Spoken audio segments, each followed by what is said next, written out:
même si vous me donnez un visa de 10 ans, 4 ans aux États-Unis, je préfère travailler en Guinée. Parce que créer de l'emploi, ici il y a de l'argent, il y a du travail. La terre ne ment pas. Quand tu prends 100 millions, tu mets dans la terre, là, tu peux avoir près de 500 millions. Donc vous voyez la différence. Donc investir et réussir au Fouta, c'est vraiment possible. J'ai fait 1,5 hectare d'aubergines. J'ai fait un financement de 36 millions. Après la récolte, j'ai eu 150 millions. Je me suis dit, mais pourquoi pas quitter le Togo définitivement. Et au Fouta, c'est une terre bénie et la terre répond très bien quand tu travailles bien. Ici, j'ai commencé la récolte avec tout le champ là, avec 50 sacs. 50 sacs. Maintenant, chaque 10 jours, je fais la récolte. Quand vous faites 50 sacs par la première récolte, la deuxième récolte, ça fait 200. La troisième récolte, ça fait 250, 300. Ça évolue. Jusqu'à vous finissez, lorsque la récolte prend fin, ça redescend encore. Oumar Diallo est un amoureux de la terre. Après avoir passé 22 ans au Togo, il décide de rentrer chez lui en Guinée. Il s'établit dans son Mamou natal. Le fondateur de Beltran Agricole se lance dans l'agriculture. Aujourd'hui, il a un vaste champ d'aubergines de 5 hectares et demi à Douné, à une trentaine de kilomètres de Mamou Centre. Diallo, je suis né en 1975 à Mamou. J'ai étudié mon école primaire à l'école primaire de Pétel, Mamou. J'ai fait le collège et le lycée. J'ai fait le bac 1 et le bac 2, j'ai échoué. Et je me suis dit, bon, comme j'ai échoué, j'ai vu mes grands frères en train de travailler, qui ont étudié fini, n'ont pas eu de boulot. Je me suis lancé dans l'aventure. Je suis parti au Togo et j'ai commencé à faire le commerce au Togo. J'ai fait 22 ans au Togo. J'ai la nationalité togolaise, mes enfants ont la nationalité togolaise et ma femme aussi. Donc j'ai travaillé l'électronique au Togo pendant près de 22 ans. Après, il y a mon beau-père qui s'appelle Elhaj Boubacar Kalo, le président des agriculteurs de Sumbalako, qui est dénommé UGAS, qui m'a fait venir du Togo. Il dit, bon, petit, viens, tu vas essayer de commencer à travailler la terre parce que je sais que tu gagnes là-bas, mais ici, comme chez toi, ça serait très important. Et je suis venu. Ma première année, sans expérience, le vieux m'a lancé dedans. J'ai fait 1,5 hectare d'aubergines. J'ai fait un financement de 36 millions. Après la récolte, j'ai eu 150 millions. Je me suis dit, mais pourquoi pas quitter le Togo définitivement et venir travailler chez moi dans ma Guinée natale, que je vois que je vais créer de l'emploi et puis je vais travailler ici. Parce que quand vous gagnez chez vous, c'est mieux que quand vous gagnez à l'étranger. Parce qu'au Togo, j'avais trop de taxes à payer.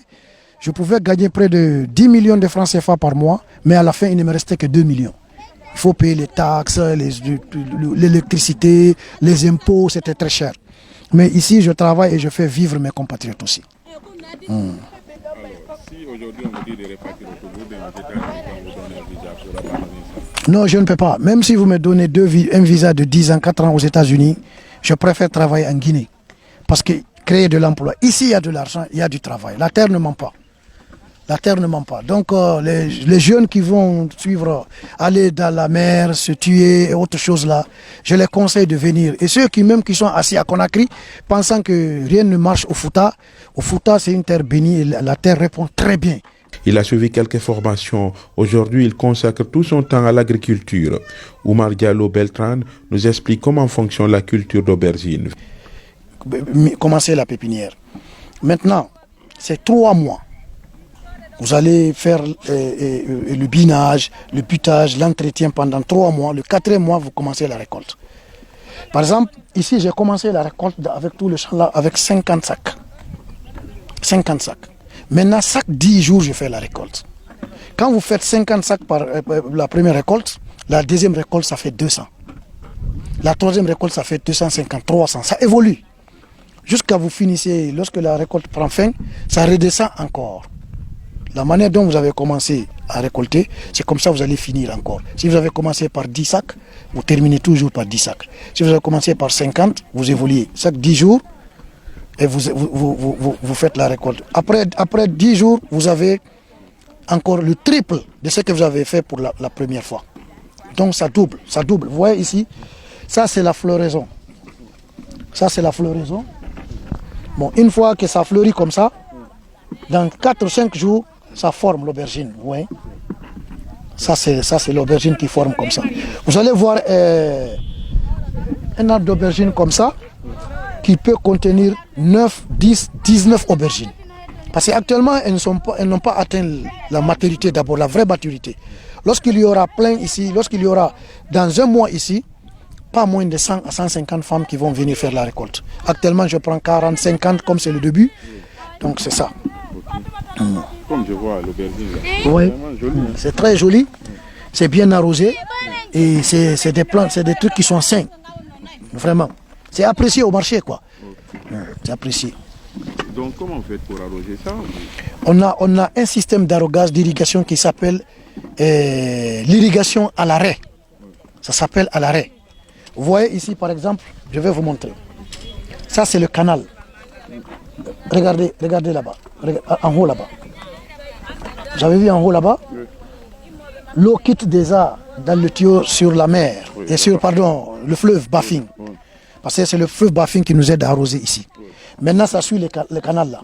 Arrivé jusqu'ici, le type il a la roue, il ouvre ici. À chaque 10 jours, Oumar Diallo fait la récolte. Il nous parle de la commercialisation des produits récoltés. Bon, la commercialisation ici, quand je finis la récolte, j'ai des vendeuses à Conakry et à Sigiri. J'ai près de 4 femmes qui commercialisent ça à Conakry. Et à Sigiri aussi, j'en ai aussi des femmes là-bas. Donc ici, le sac, c'est-à-dire, il y a une convention entre les commerçantes là-bas qui vendent pour moi et moi. Je fais monter ça dans le camion, je leur renvoie le stock, arrivé là-bas, elles vendent ça. Maintenant, chaque sac, elles prennent 10 000 francs par sac. Par exemple, le transport d'ici Conakry coûte 20 000 francs par sac, la manutention, la manutention 5 000, le transport 20 000, la manutention 5 000, et les 10 000, c'est pour la femme qui vend. Chaque sac. Si j'amène par exemple 300 sacs, la femme prend 10 000 fois 300 et on enlève le transport dedans. Mais elles vendent ça au bout de 3 jours. Quelle que soit la quantité, au bout de 3 jours à Conakry, c'est fini. Je peux envoyer 2 camions à Conakry. Par exemple, quand le camion quitte ici aujourd'hui à 17h, 1h du matin, il est déjà à Conakry, à Matoto. Et là, on débarque ça à 6h. Maintenant, par exemple, après-demain, c'est fini. Au-delà du profil qu'il tire de ses activités, Oumar Diallo emploie plus de 100 femmes. Elles viennent d'une dizaine de villages environnants.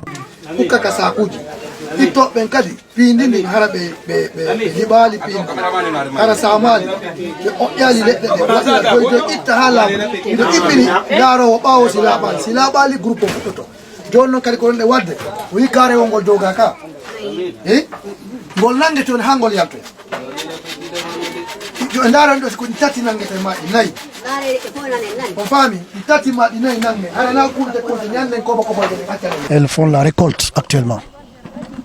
Donc vous les mobilisez nombreuses? Oui, toujours on les mobilise. Aujourd'hui, elles ne sont pas nombreuses. Des fois, on fait 100 à 120 personnes pour la récolte et pour les autres travaux. Par exemple, aujourd'hui, c'est la récolte. Maintenant, il y en a ceux qui vont faire la plantation pour planter. C'est d'autres femmes.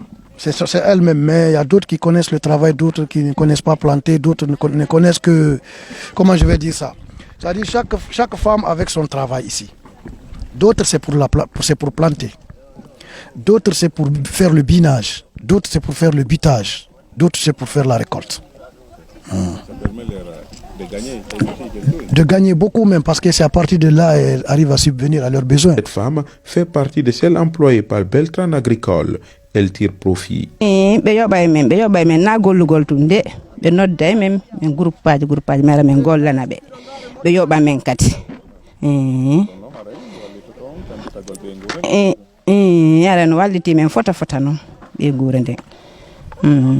Bari men golli ga men hebay don coggu maafe bay koy ko yaraka le ko fo e mum ara be walti men moƴƴo non piske mo noddima de golle do ara on tigi no yidamma on tigi no yidamma o gila man noddata ko golle makko kadi so on tigi yidama on noddata ka golle makko ya gollanamo. Aujourd'hui, son business tourne en plein régime. Il travaille ici 12 mois sur 12 avec beaucoup de variétés. Tout réussit ici, la pomme de terre. Parce que par exemple ici, on fait la pomme de terre. Après la pomme de terre, on fait l'aubergine. Après l'aubergine, on fait le piment. Après le piment, directement aussi, on se lance dans le riz. On fait tout. Si je comprends bien, c'est en plein régime. C'est en plein régime, c'est en plein régime. Ça ne chôme pas ici. Si tu veux travailler, ça ne chôme pas. Donc quand l'aubergine finit, Quand l'aubergine, on a planté d'abord l'aubergine avec le piment. Maintenant le piment c'est en haut là-bas. On a placé le piment où l'eau ne trouve, c'est-à-dire l'eau n'arrive pas là-dessus là-bas. Parce que quand l'eau arrive, quand il pleut, dans l'hivernage là, si l'eau rentre dans les plantes là en bas, ça cesse de produire. Donc ici c'est un temps, on a fait ça pour la saison sèche. Dès qu'il commence à pleuvoir, les aubergines arrêtent de produire et les piments recommencent à produire. Selon Omar Diallo, c'est possible d'investir au Fouta et réussir. C'est vraiment possible. C'est pas seulement en Basse-Guinée ou ailleurs. Investir au Fouta, vous voyez la preuve. Ici, là, les gens, près de 15 villages vivent de ça, ici, les femmes. Et toi aussi, tu gagnes régulièrement. Tu peux aller à Conakry, mais rester pour faire quoi? Aller à Madina. Tu vas voir un commerçant, il est prêt à lever 500 millions, aller en Chine, acheter des articles et venir vendre. Il va regarder ces articles périmés là-bas. Par exemple, si c'est de la nourriture, ça ne marche pas, ça se périme là-bas. Maintenant, quand tu prends 100 millions, tu mets dans la terre là.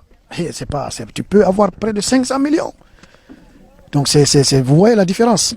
Donc, investir et réussir au Fouta, c'est vraiment possible. Le seul bémol, c'est le non-accompagnement de l'État. Nous, on a beaucoup de soucis. Par exemple, les tracteurs, il y en a un peu. Les prestataires de services viennent nous donner ça, nous louer ça. Mais par exemple, les laverdas, avec quoi on récolte le riz là. Tu vas voir dans tout Mamou, un seul laverda ou deux. Regardez maintenant combien de champs, près de 150 hectares ou 170 hectares à récolter avec deux laverdas. Il y a certains champs qui se gâtent comme ça. Les oiseaux viennent terminer le reste, manque d'équipement. On a besoin des motoculteurs, on a besoin des motopompes pour irriguer les champs, on a besoin des tracteurs et de la verda. Mais ça manque. Il faudrait que les autorités puissent nous appuyer pour qu'on puisse travailler parce qu'on a la volonté de travailler. Monsieur, vous l'aurez compris, donc nous étions à Douné dans un champ d'aubergine avec Monsieur Diallo qui a tout abandonné à l'extérieur. Vous l'aurez compris, il a fait plus de 22 ans au Togo, il a même la nationalité togolaise, mais il a décidé enfin de rentrer chez lui, ici à Mamou, en se consacrant donc à la terre, donc en faisant de l'agriculture. Aujourd'hui, il dit, comme certains le disent, alhamdulillah, il a même dit que quand on lui donne un visa pour aller aux États-Unis, il préfère rester là, travailler. Mais ce qu'il faut souligner, c'est une véritable industrie. Parce que là, il a réussi quand même à créer de l'emploi. C'est extrêmement important. Il y a une centaine de femmes qui vivent donc de ça quand ils viennent pour planter ou pour faire la récolte. Après, elles sont plutôt payées par Monsieur Diallo. Donc, c'est une véritable création d'emploi. Et l'autre message qu'il a voulu faire passer, oui, on peut investir au Fouta et réussir. Cela ne veut pas dire qu'on ne peut pas investir dans d'autres régions, parce qu'on entend souvent dire, non, moi j'ai fait ça à ma frère, c'est là-bas où ça réussit. Il dit, oui, au Fouta ici encore, on peut réussir, investir et réussir.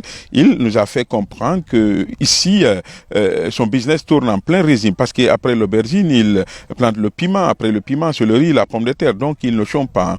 12 mois sur 12, il est en train donc de travailler et d'en bénéficier. Donc c'est ce message qu'il a eu à lancer aux autres Guinéens.